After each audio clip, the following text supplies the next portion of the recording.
¿Qué tal? Muy buenas tardes. Nos encontramos aquí en la plaza principal de nuestro bello Tecolotlán, cabecera, acompañados del Instituto de Protección Civil, del Instituto de Secretaría de Salud.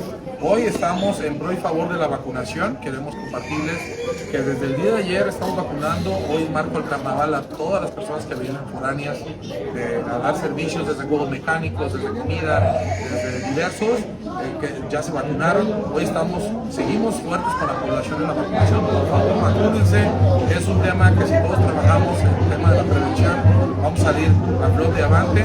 Gracias al señor gobernador por apoyarnos con las dosis, gracias al secretario de Salud, al director de OPD, y de verdad sigamos como tal. Como municipio queremos compartirles que en todos los juegos mecánicos en protección de nuestra niñez vamos a tener dispensarios de gel antibacterial. Claro que vamos a estar con la promoción de cubrebocas. Hagamos un tema responsable juntos para tener un carnaval que salgamos avante. Bueno, más gobierno igual a resultados.